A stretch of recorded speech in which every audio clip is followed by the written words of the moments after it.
هذه هي الجولة الآن التي حدثت منذ دقائق قليلة.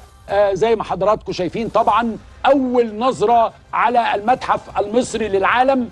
الناس الآن تستطيع مشاهدة بعض الملامح بعد أن كنا نشاهد فقط المدخل الذي كان يقف فيه رمسيس الثاني شامخا.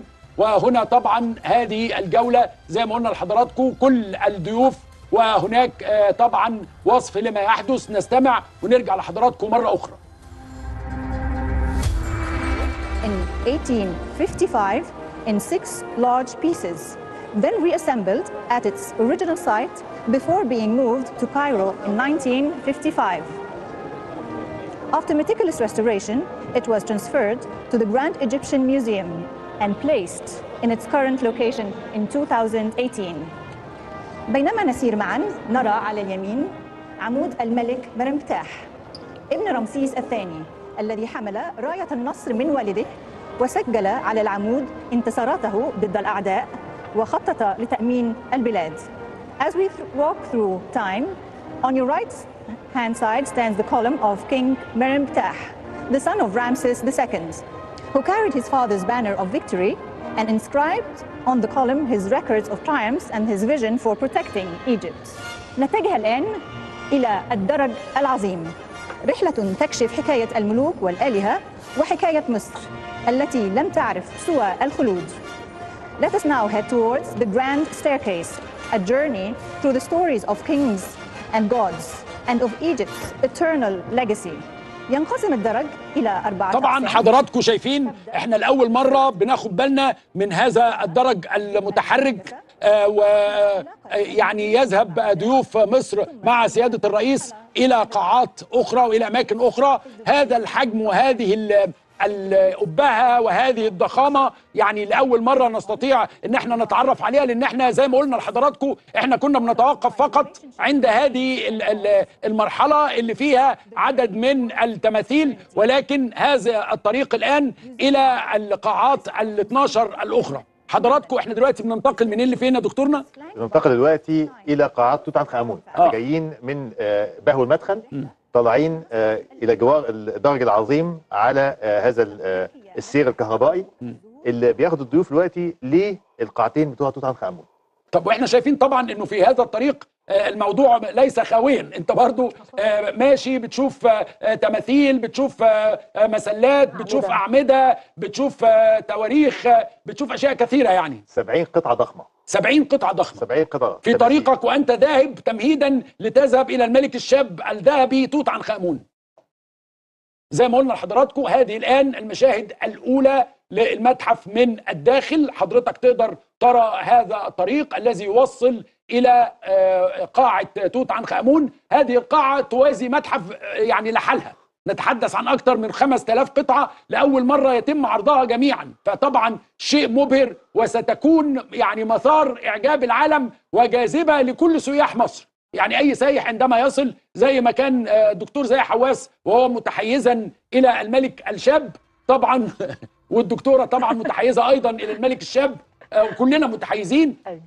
ولكن اتفضل يا فندم احنا رايحين، اتفضل وليد بعد كده رايحين فين؟ هو دلوقتي اخر الدرج ده حاجه من الاثنين، يا اما هيخشوا الجزء الشمالي وهو ده الجزء اللي فيه المتحف وال12 قاعه، يا اما هيتجهوا الى اليمين ويخشوا الجزئيه بتاعت الملك توت عنخ آمون. عندي احساس ان هم هيخشوا توت عنخ آمون الاول. هو توت عنخ آمون ما فيش حد وطأت قدمه جوه الا الساده الاثريين والدكاتره والمرممين. دي لاول مره نظره يعني مقربه شويه الى هذا المكان. هي رساله استاذ عمرو دلوقتي دي هنا في رساله ثانيه خالص كمان، ان قاده العالم يعني بياخدوا التور مع رئيس مصر.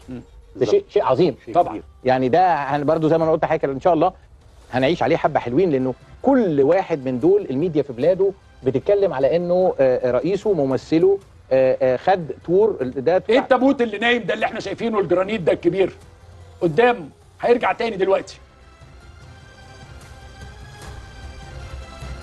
ده ايه التوابيت دي؟ ده تابوت أميرة آمون إردس.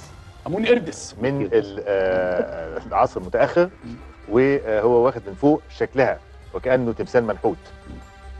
الآن جولة لحضراتكم كل المشاهدين لنا في مصر وفي العالم العربي في هذه التغطية الخاصة ترى المتحف لأول مرة.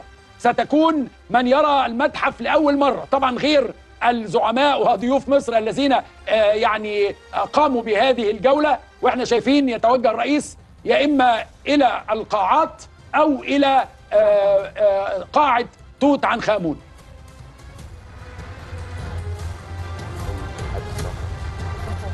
ويبدو أن توقعنا سليم، يذهبون الآن أولا إلى قاعة توت عنخ آمون ويدخل الرئيس. اتفضل يا فندم. نحن نرى الآن القناع. اتفضل يا دكتور. القناع لأول مرة ما يبقاش قطعة لوحدها ولكن جزء من الموكب الجنزي بتاع الملك توت عنخ آمون.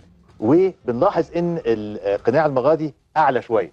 احنا عملنا مؤتمر مخصوص في متحف مصر الكبير عشان ناخد رأي العالم كله، هل نخليه في نفس الارتفاع زي ما كان في التحرير ولا نرفعه شوية عشان لما يكون فيه تكدس سائحين حواليه يبقى هو عالي والسائح وهو جاي من بعيد يقدر يشوفه. فبالتالي كده احنا خليناه في إتاحة أكتر للسائحين. واحنا شايفين اهو يعني يمكن ملك اسبانيا ما شاء الله طويل، فهو الوحيد اللي نظره في مستوى نظر القناع بتاع توت عنخ آمون. فدي في الحقيقه خلت دلوقتي العدد ده كله من الضيوف واقف قدام القناع وشايفه. زمان ما كانش هينفع يحصل كده.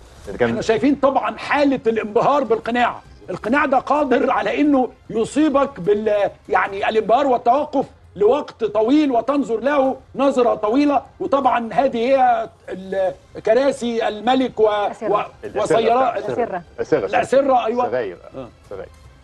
الشيء الرائع في هذا الموضوع انه لاول مره تعرض مجموعه توت عنخ آمون كامله في مكان واحد باستثناء الموميا. باستثناء طبعا الموميا الملكيه لا تزال في مقبرتها حتى الان في الاقصر، لكن انه يبقى كل كنز توت عنخ آمون في مكان واحد ده عباره عن معايشه كامله لهذا الملك وكل اثاره اللي في اثار فيها لم يرها انسان سوى الاثريين او المتخصصين، فتعرض لاول مره. والعجلات الحربيه ايضا وكل شيء، كل ادواته. العجلات الحربيه بتعرض لاول مره كلها مع بعضها. ست عجلات. انا فاهم كان في عجله بعيده كانت في المتحف الحربي وتم ضمها ايضا لتكون مجموعه العجلات الحربيه كامله في المكان كامل. لا العبقريه العرض الفاترين. لا ما شاء الله ما شاء الله. مصر لم تدخر جهدا في احضار افضل الفاترين للمحافظه على الاثار بتاعت القاعه. بصراحه تضاهي اي متحف في العالم ويمكن افضل كمان. اللي هو احدث حاجه يمكن ان انت تشوفها او تتابعها. القناع رائع. انا فخور جدا ان احنا يعني رفعناه. ده من شغلك يا دكتور ان انت من الناس اللي اصريت انه يكون القناع ده له هذه الحظوه وهذا الارتفاع. الحمد لله. والحقيقه يستحق هذا لانه هو القناع الملكي الوحيد اللي باقي لنا حتى الان بالحضاره المصريه القديمه. القناع الملكي الوحيد اللي باقي حتى الان، يعني فيمكن ربنا يكرمنا في يوم من الايام ونلاقي تاني. طب ايه اللي احنا شايفينه الان؟ دول التمثالين اللي كانوا موجودين على بوابه الغرفه الجنائزيه، كانوا كانهم حرس، التمثال والقرين بتاعه، الملك والقرين بتاعه. ادي العجلات الحربيه. العجلات الحربيه يا دكتور، يا ريت لو تقول بس انه لما اترممت كان في اكتشافات. طبعا فيها العجلات الحربيه دي اكتشف مثلا انها كان في سير حوالين العجل. يعني يعتبر المصريين القدماء اول ناس تعمل نوع من الكاوتش. فلا يعني رمان البلي يعني لا في لما اتفككت عشان تترمم. التابوت ده يا فندم، ده التابوت اللي كان بداخله التابوت الثاني والموميا. توت عنخ آمون وضع في 3 توابيت، واحد من الذهب الخالص 110 كيلو وتابوتين تاني من الخشب المصفح بالذهب. ده اللي معمول من الذهب اللي قلت لنا 110 كيلو. 110 كيلو. 3 مع بعض. الموميا كان عليها 12 طبقه. ده كان 12 طبقه كفرنج. طبعا احنا شايفين الاخوه الضيوف انتهوا من هذه الزياره ويعودوا مره اخرى. المقاصير المذهبه 4 مقاصير.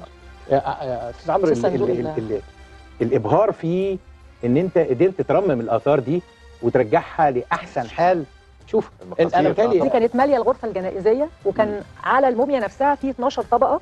يقال ان هم بيرمزوا ل 12 ساعه بتوع الليل اللي بعدهم هيتم الاستيقاظ. احنا الحمد لله لحقنا نعرض لحضراتكم هذه الجوله بعد ان وصلت الينا، وزي ما حضراتكم شفتوا جوله يعني تضمنت زياره للجناح العظيم للملك العظيم توت عنخ آمون. شيء مبهر جدا.